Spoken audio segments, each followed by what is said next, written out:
Bienvenue et merci d'avoir cliqué sur cette vidéo. Si c'est la première fois que vous passez par là, eh bien sachez que nous sommes en plein milieu d'une série de vidéos un petit peu spéciales, puisque contrairement à ce que je fais d'habitude sur la chaîne, j'ai choisi de raconter tous les samedis une petite histoire horrifique en attendant Halloween. Alors si vous avez raté les premières séries, pas de souci, il vous suffit de cliquer sur la chaîne, de vous y abonner, d'aller chercher les vidéos, de liker. Et pour tous ceux qui sont là depuis un petit moment déjà, eh bien je vous remercie du fond du cœur. Et l'histoire que je vais vous raconter là, elle me tient particulièrement à cœur, parce qu'elle fait partie de ces histoires, quand vous les voyez, vous ne les oubliez plus. Et je suis sûre que ça vous arrive aussi, si on vous dit « Oh, t'as regardé la 4e dimension ?» Vous avez forcément un épisode qui vous est resté en tête. Surtout quand il s'agit de ce genre de séries horrifiques, les contes de la crypte, Tales from the Dark Side, etc. Et l'histoire que je vais vous raconter là, c'est tout à fait ça pour moi. Je l'ai vue, je devais avoir 15-16 ans, fin de collège, début lycée. Et je peux vous assurer qu'on en a tous parlé parce qu'on a tous été traumatisés. On n'était pas si loin de l'enfance que ça. Et l'histoire, vous allez voir, elle fait appel à toutes les frayeurs qu'on a quand on est petit. Vous savez, quand on ne sait pas trop s'il y a un monstre sous le lit ou dans le placard.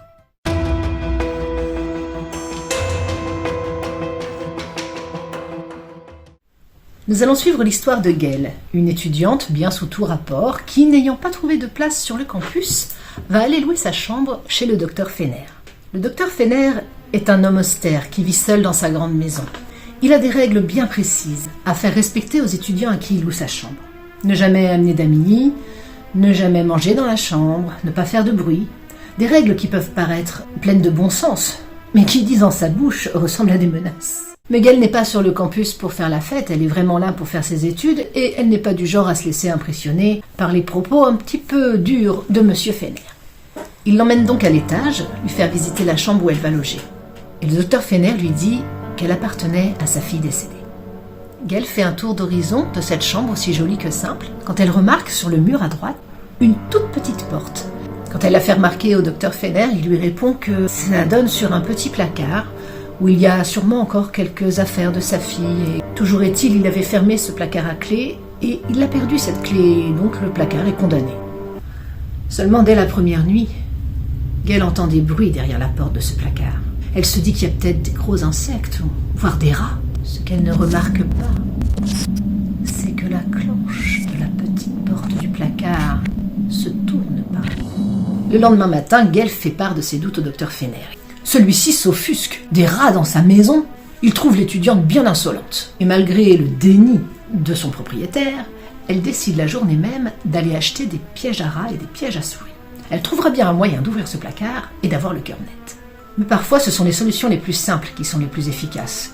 Et après plusieurs essais infructueux, elle finit par prendre la clé de sa propre chambre pour l'essayer sur la petite porte. Et ça fonctionne. Elle ouvre la porte du placard. Il fait tout noir là-dedans et elle n'a pas tellement l'intention de se retrouver nez à nez face à un gros rat. Alors, elle ne fait que glisser 2 ou 3 petits pièges et elle referme vite. Alors qu'elle est sur le point de s'endormir, elle entend le clac des pièges. Soulagée, elle finit par tomber dans le sommeil. Mais ce qu'elle n'a pas vu pour autant, c'est la petite chose qui se faufile à ras de sol pour finir sa course sous son lit. Et là, perçant l'obscurité, de gros yeux rouges imbibés de sang. Le lendemain matin, Gail s'assoit sur le bord de son lit, ses 2 pieds touchent le sol. À ce moment-là, 2 petites pattes griffues essayent de l'attraper et manquent son pied. Heureusement, Gail quitte vite sa chambre pour aller se préparer.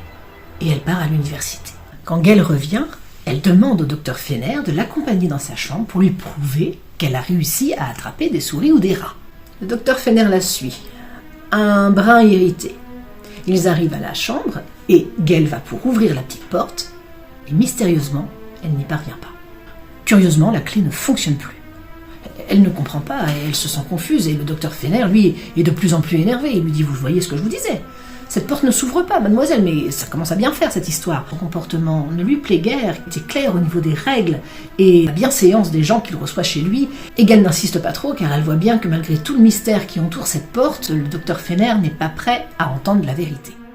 Restée seule dans sa chambre, coûte que coûte, elle va essayer de rouvrir cette foutue porte. Mais en vain, rien n'y fait. Alors cette nuit-là, elle a du mal à trouver le sommeil et pour tout dire, elle ne le trouve même pas du tout. Elle est un peu nerveuse et elle ne comprend pas ce qui se passe dans cette maison. Elle décide donc de veiller. Elle prend sa lampe de poche, elle s'assoit dans son lit qui fait face à la petite porte, et elle reste en direction de cette fichue porte pour voir s'il va se passer quelque chose. Mais il ne se passe rien dans un premier temps. Alors Gail somnole un peu. Au moindre bruit, elle revérifie. Et elle va rester ainsi sur le qui-vive une bonne partie de la nuit. Un nouveau sursaut, un énième pointage, et là, la porte est entrouverte. Elle reste un instant figée, et puis elle prend son courage à deux mains, sort de son lit et se dirige vers le placard. Sa lampe de poche va éclairer une créature aussi petite que terrifiante. Sa peau d'une extrême pâleur, sans aucun poil, contraste avec ses deux énormes yeux rouges imbibés de sang. Une bouche énorme remplie de dents sur un visage un peu simiesque, avec un sourire terrifiant. Une seconde après la surprise, Gail se met à hurler de terreur. Elle voudrait s'enfuir, mais elle n'en a pas le temps. La petite créature lui saute dessus, la griffe, la mord et ne lui laisse aucune chance dans ce combat qui s'engage entre les deux. Bientôt, le corps sans vie de Gail s'écroule à terre. Et avec une force qu'on ne lui soupçonnerait pas, la petite créature traîne son cadavre dans le placard. Quelque temps après, le docteur Fenner est au téléphone. Il est dans le hall de sa maison et fait face à sa porte d'entrée. Derrière lui, l'escalier qui monte à la chambre. Ce sont les parents de Gail, qui s'inquiètent de ne pas avoir de nouvelles de leur fille depuis plusieurs jours. Il est en train de leur expliquer que, lui aussi, il aimerait bien savoir où elle est car elle n'est pas entrée. Et tout pendant qu'il discute avec les parents de la jeune fille, les pattes de la petite créature rebondissent sur chaque marche derrière lui. Fenner ne l'entend pas. Il ne sent même pas sa présence, trop occupé qu'il est à sa conversation.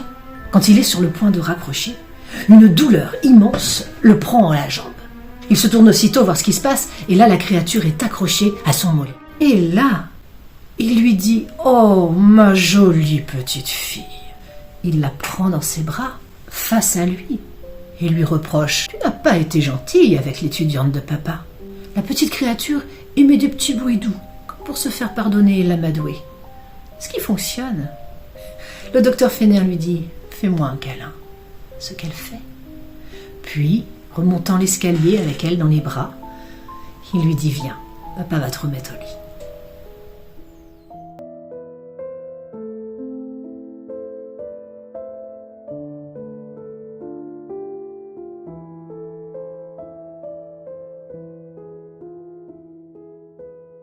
J'aime beaucoup cette histoire et j'espère qu'elle vous a plu aussi. Mais je vais vous faire une confidence. J'adore les histoires fantastiques, les histoires horrifiques. Mais vous savez ce qui me fait plus peur à moi? C'est quand les histoires qu'on nous raconte ou qu'on nous montre pourraient être réelles, malgré toute l'horreur dont elles font preuve. Et il y a plein de sujets passionnants qui touchent à ce genre de domaine. Alors la semaine prochaine, pour notre toute dernière histoire, si vous l'osez, rejoignez-moi, je vous emmènerai dans les grands parcs nationaux américains. Une sorte d'histoire américaine d'horreur, si vous voyez ce que je veux dire. Et d'ici là, n'oubliez pas, la création, c'est la vie. Alors, faites ce que vous aimez, aimez ce que vous faites, et nous, on se retrouve la semaine prochaine pour la dernière histoire. Bye!